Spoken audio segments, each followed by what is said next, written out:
Alright, so we're going to be looking at another classical Botvinnik game, and this game's going to be a direct representation of Botvinnik's style. He just does all the right stuff, sets his pieces up, and I feel like this is a great example game about Botvinnik's preparation. I feel like he put Paul Carey's in a situation that he felt, or Botvinnik felt that he'd be uncomfortable in, and he played an interesting idea in the opening. Not the best idea, but it got a certain type of game, and then Botvinnik systematically improves all of his pieces and just kind of pushes Carey's off the board. Let's take a look. So we have a 4 knights English, and once we get to this position, we see a theme that pops up in the 4 knights in the king pawn game with knight takes e5. And rolling back for that position as a reference,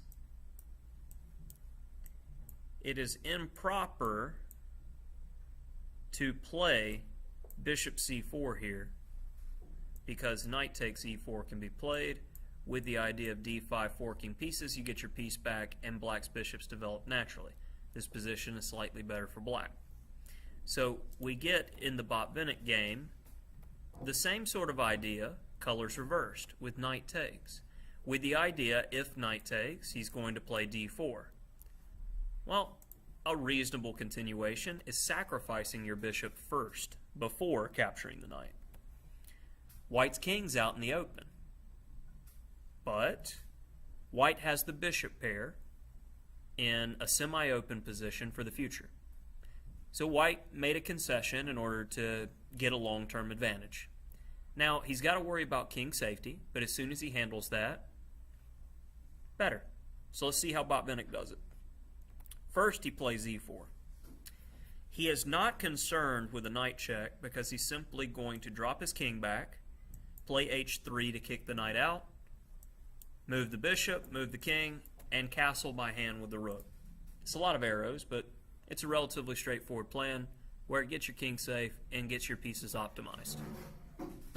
c5, making sure that d4 can't be played, so he plays the next best thing, d3, to be able to get the dark square bishop into the game. h3, now that the bishop could potentially come to g4, he took that square away. Now we don't have to worry about either knight coming there. The only real destination square for this bishop is e6, and it's going to be biting on a pawn wall. So it's not abundantly clear what black's plan is here. White, on the other hand, has many moves to develop and improve his position. So he's going to do that. Well, black decides to go h5. Bishop g2 is normally played in these situations, but Botvinnik decides to go bishop e2, just thinking about the pawn. And this is mostly because if h4, g4, we have another defender, so potential sacrifices are stopped on this square. Knight h7. Just gets safe. Maybe the rook's coming to the f-file now. Nice open file for the rook. h4. Well, I'm going to stop that. Don't want my king being open. And the knights are aesthetically pleasing there. They look nice, but what are they doing? Not much, right? Bishop e3, just working on development. Putting pressure on the g5 knight, so he moves it. Now Botvinnik starts his attack on the other wing, getting space. The center is locked, so he starts playing on the queen side. Oh. If b takes c5, what do you guys think a good move is here? Something with a knight? Uh-huh. Yeah. Knight d5 is okay, but if knight d5, he's going to play a5 and protect the pawn, right? What about knight b5? Well, his bishop could take. So maybe it is knight d5. And then if a5, what would be a good move now? a3? That's one way to break up the pawns, but I think maybe he was looking more at an idea like that. But A3 seems very reasonable. So can you understand, even though he's giving a pawn here, you can see the compensation coming. It's clear, easy play for white. And the reason I point this type of idea out is because you guys rarely ever consider sacrificing a pawn.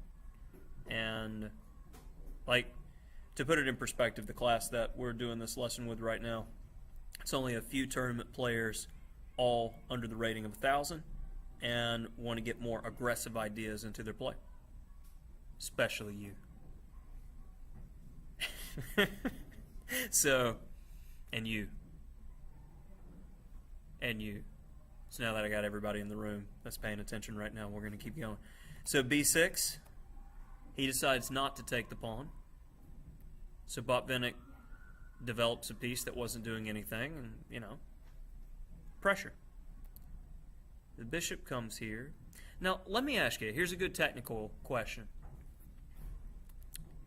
Is B5 a good move or a bad move for white?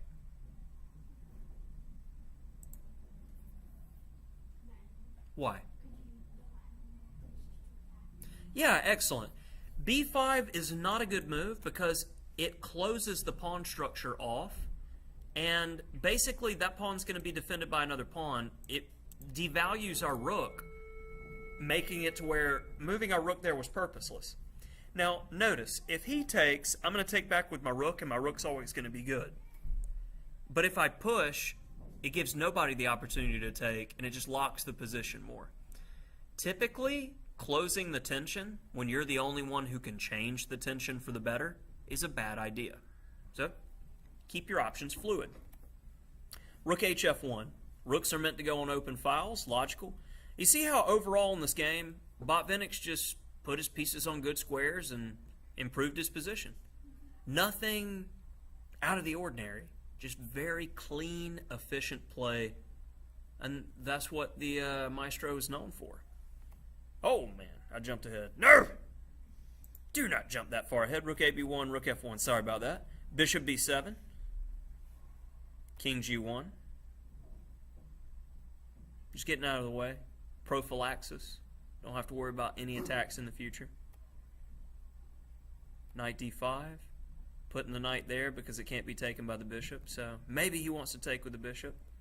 I like my bishop pair though, so I'm not going to let you have that. King H2. Just waiting. A4. Using the pawns to break through on the queen side. Only white can break on this side of the board.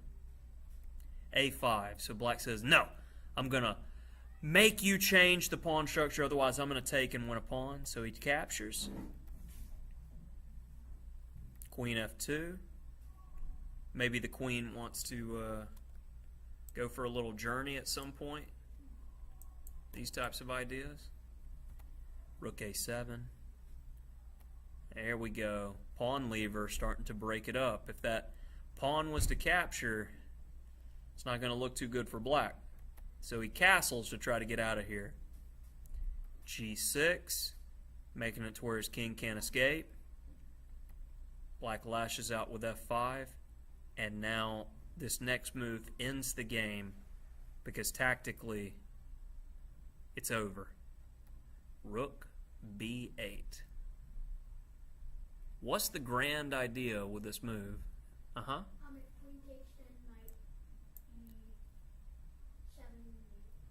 Not knight E7. The rook will take. The queen was defending this H-pawn.